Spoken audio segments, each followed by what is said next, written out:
जब वो चली गई, घर आ गई, एक उखड़ी में वो सब कुछ सामग्री डाल करके 4 लड्डू तैयार कर दिए। और संतों का स्वभाव, जब अपने मेहमान को भोजन देते तो केले की पत्तल को काट करके भक्त प्रेमी उसके ऊपर भोजन रखते। भागवत प्रेमियों केले की पत्तल काटी, एक लड्डू जो बना था वो उसके ऊपर डाल दिया और ऋषिवर के सामने रख दिया।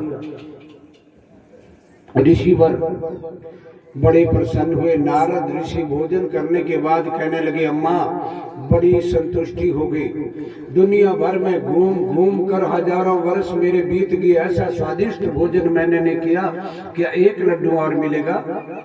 भक्त प्रेमियों, किसी के घर भंडारा लगा हो ना और भंडारे में स्वादिष्ट सब्जी हो तो दादा भी सोचता मैं पोते ले आइए, सौरा सोचता मैं मेरी लाड़ी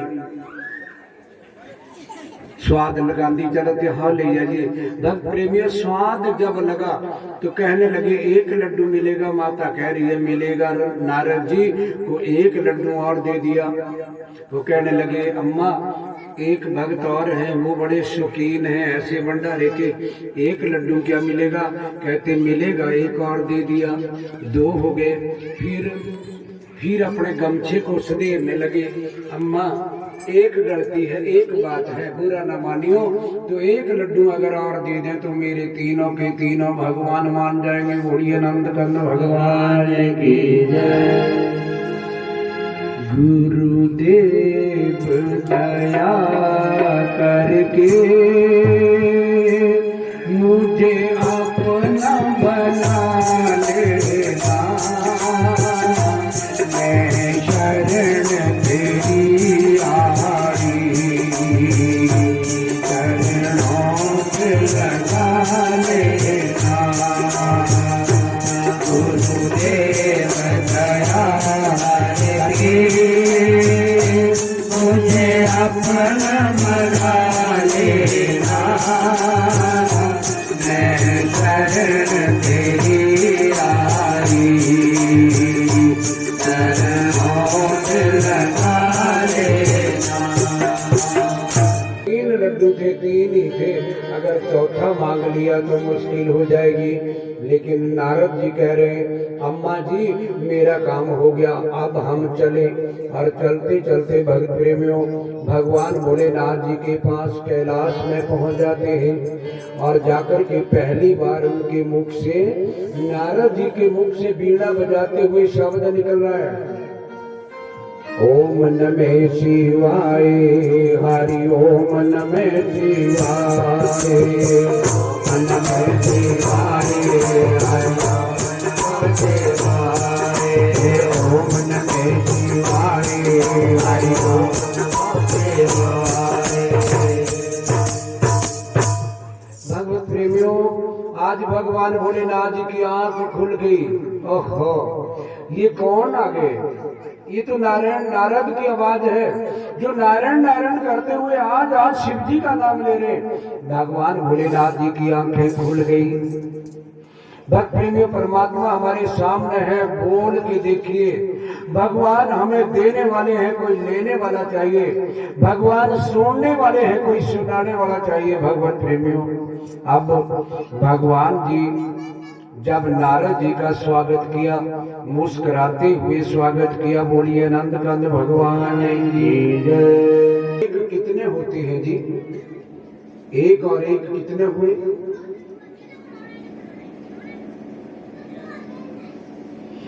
I know very well that you are all well educated, but there is many high problem. क्या हो गया? हम तो समझते पूरा हड़ेटा पढ़ा लिखा है। एक और एक भक्त प्रेमियों हो गए 10। कितने हो गए? तो हम बोले तुम्हारी पढ़ाई लग गई है ना। अपनी पढ़ाई देखिए, 5 उंगलियां इस हाथ की, 5 उंगलियां इस हाथ की, दोनों जब मिल गई तो भक्त प्रेमियों 10 हो गई। कितनी हो गई? 5 उंगलियां दोनों मिल गए हाथ, तो कितनी हो गई? 10 पहले मुरड़ 2 कई मुरड़ 11, लेकिन भक्त प्रेमियों अब ये दोनों 10 हो गई। अब भक्त प्रेमियों 10 और 10 मिले तो कितने हो गए?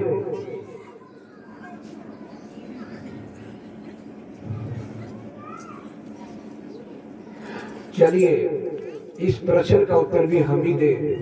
10 और 10 उंगलियां इधर से मिल रही है, 10 उंगलियां इधर से मिल रही है, 32 दांत इधर के खिल रहे हैं, 32 उधर के खिल रहे हैं, होगी 64। कितनी बोल दो? 64। चलो कईयों 32 होंगे नहीं जी सूबेदार जी, कईयों 29 होंगे, कईयों 28 होंगे, लेकिन भक्त प्रेमियों ये 64 हो गए। ध्यान रखिए एक बात, इस 64 के फेर में ये जो लपलपी है इसको पहरेदार दिए हैं ये दांत।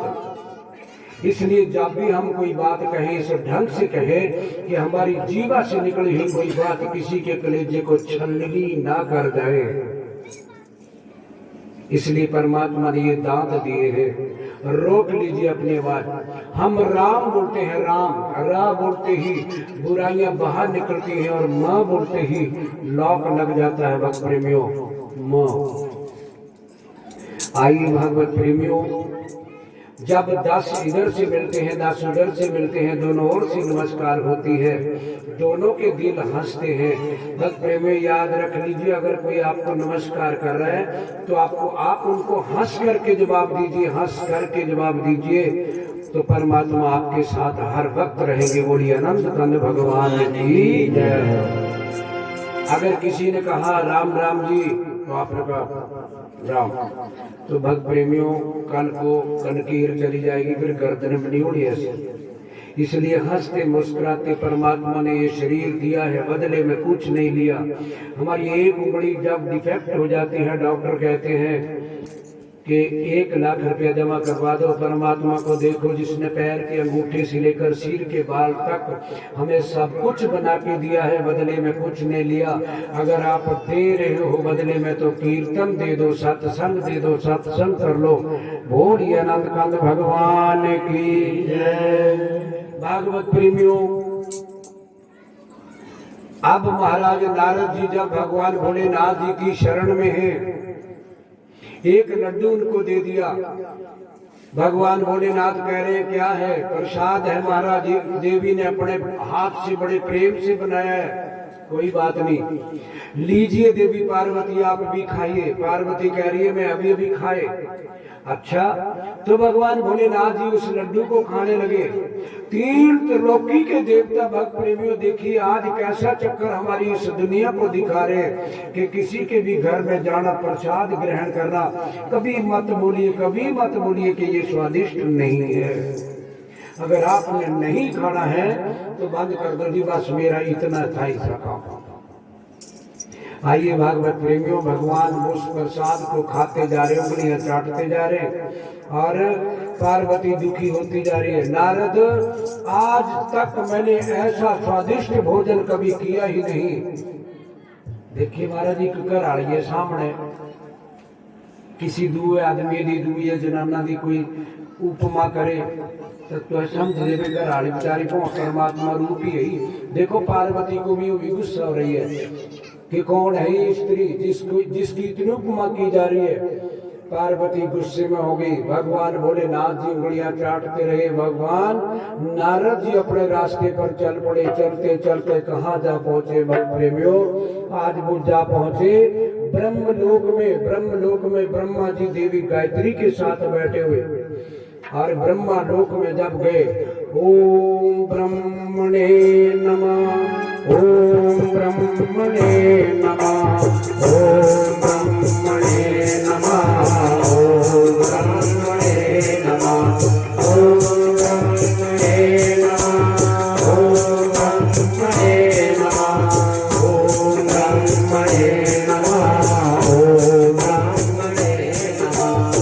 अरे इस रूप को देखा तो ब्रह्मा जी भी उठ करके स्वागत करने के लिए खड़े हो गए।